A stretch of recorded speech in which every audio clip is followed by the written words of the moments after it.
ফুটন্ত গরম তেলে মুগ ডাল দিয়ে যে এত সুন্দর আর মজাদার রেসিপি তৈরি হয় তা কিন্তু এই ভিডিওটা পুরোটা না দেখলে জানতেই পারবেন না।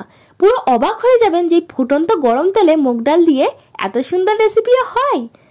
তো যাই হোক, নামটা না হয় এই রেসিপির একটু পরেই রিভিল করলাম, তবে তার আগে বলে দিই রেসিপিটা দেখে কিন্তু লাস্ট অবধি যখন দেখবেন বুঝতে পারবেন যে হয়তো সকলেই আমরা শৈশবে ফিরে গেছি। আজ আর বেশি দেরি করছি না, সরাসরি চলে যাচ্ছি ভিডিওতে। এই ইউনিক রেসিপিটা তৈরি করার জন্য প্রথমেই আমি একটি বড় পাড়া পাত্রে নিয়ে নিয়েছি 200 গ্রাম মুগ ডাল। এরপর মুগ ডালটাকে আমি ভালো করে ধুয়ে নেব। মুগ ডালের মধ্যে কিন্তু অনেকটা নোংরা লেগে থাকে, তাই কিন্তু এটাকে 3 থেকে 4 বার জল পাল্টে পাল্টে ধুয়ে নিতে হবে। আর আমি এখানে কিন্তু কাঁচা মুগ ডালটা সরাসরি ব্যবহার করছি, আর এটা সোনা মুগ ডাল আছে। দেখতেই পাচ্ছেন একবার ধুয়ে নেওয়ার পর কতটা নোংরা বের হয়েছে। এরকম ধরনের নোংরা কিন্তু 3 থেকে 4 বার বেরোবে, তবে আপনারা চেষ্টা করবেন 4 থেকে 5 বার অন্তত ডালটাকে ভালো করে ধুয়ে নেওয়ার। আবারও একবার ধুয়ে নিচ্ছি, আর কিন্তু দেখাবো না। এরপর চলে গেলাম পরিষ্কার হয়ে যাওয়ার পর। দেখতে পাচ্ছেন এখন জল ঢাললে কিন্তু সাদা হয়ে আছে, আর কিন্তু বেশি নোংরা নাই। এই অবস্থায় দেখতেই পাচ্ছেন ডালটা কত ছোট ছোট হয়ে আছে, আর এটাকে 30 মিনিটের জন্য ভিজতে রেখে দেবো। 30 মিনিট রেস্টে থাকুক। 30 মিনিট পর ফিরে এলাম।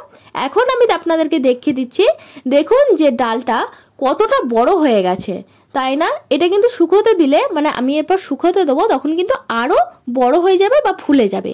এখন দেখুন একটা বড় পাড়া ছাঁকনি নিয়ে নিয়েছি। এরপর সোনামুগ ডালটাকে আমি ছেঁকে ছেঁকে এই ছাঁকনির মধ্যে নিয়ে নিচ্ছি।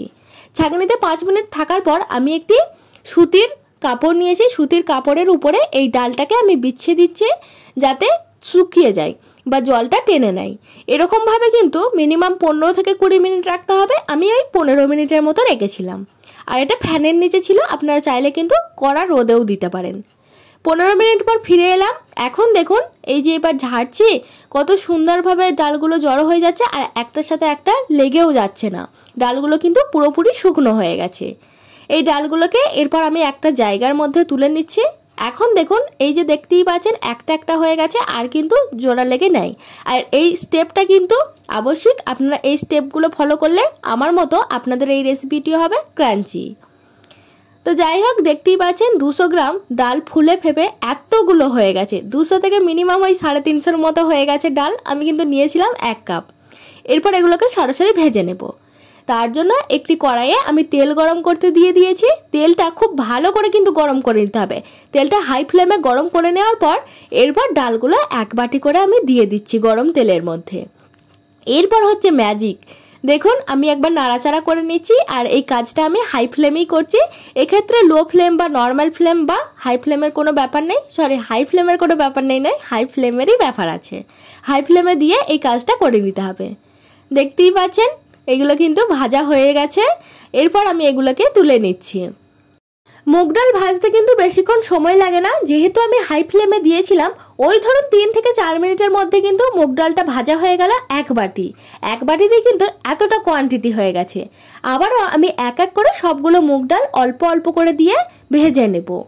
আর অবশ্যই কাজটা কিন্তু হাই ফ্লেমে করতে হবে। দেখতেই পাচ্ছেন আমি আবারও 1 বাটির মতো দিয়ে দিয়েছি।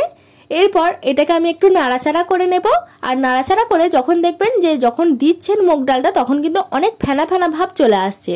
কি করে বুঝবেন যে এই মুগ ডালটা হয়ে গেছে?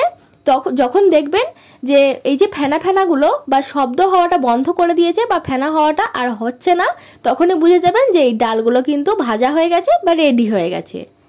একইভাবে কিন্তু আমি সবগুলো ভেজে নিয়েছি, আর দেখালাম না। এরপর কিছু মশলা দিয়ে এই মুগ ডালটাকে আমি মিক্সড করে নেব। এখানে মশলার মধ্যে আমি দিচ্ছি বিট লবণ 1/2 চামচের একটু কম, আর এমনি লবণ 1/2 চামচের একটু কম। দুটো লবণ মিলিয়ে হলো 1/2 চামচ। এরপর দিচ্ছি 1/2 চামচ শুকনো লঙ্কার গুঁড়ো, দিচ্ছি 1/2 চামচ জিরে গুঁড়ো, আর দিচ্ছি 1/2 চামচ চাট মশলা। এরপর খুব ভালো করে আমি মুগ ডালের সাথে এগুলোকে মিশিয়ে নিলেই কিন্তু এই রেসিপিটা তৈরি হয়ে যাবে। এতক্ষণে কি বুঝতে পারলেন যে রেসিপিটা কি হলো? আশা করি অনেকেই বুঝতে পেরেছেন। আর যারা এখনও বুঝতে পারেননি তাদেরকে বলে দিই, এটা হলো সেই রেসিপি যে রেসিপি আমরা স্কুলের গেটের সামনে দাঁড়িয়ে থাকতাম যে কখন কাকুটা এসে আমাদেরকে 2 টাকার বা 5 টাকার মুগ ডাল ভাজা দিয়ে যাবে। আর আজকে সেটাই রেসিপি, যে মুগ ডাল ভাজা। তো বন্ধুরা, আমার এই রেসিপি আপনাদের কেমন লাগলো আমাকে অবশ্যই জানাবেন। ভিডিওটি ভালো লাগলে লাইক করবেন, আর চ্যানেলে নতুন হলে অবশ্যই একটা সাবস্ক্রাইব করে পাশে থাকবেন এরকম নিত্য নতুন রেসিপি দেখার জন্য। পরবর্তী আবারও একটা নতুন ভিডিওর সাথে দেখা হচ্ছে। ততক্ষণ পর্যন্ত ভালো থাকবেন, সুস্থ থাকবেন। ধন্যবাদ, টাটা।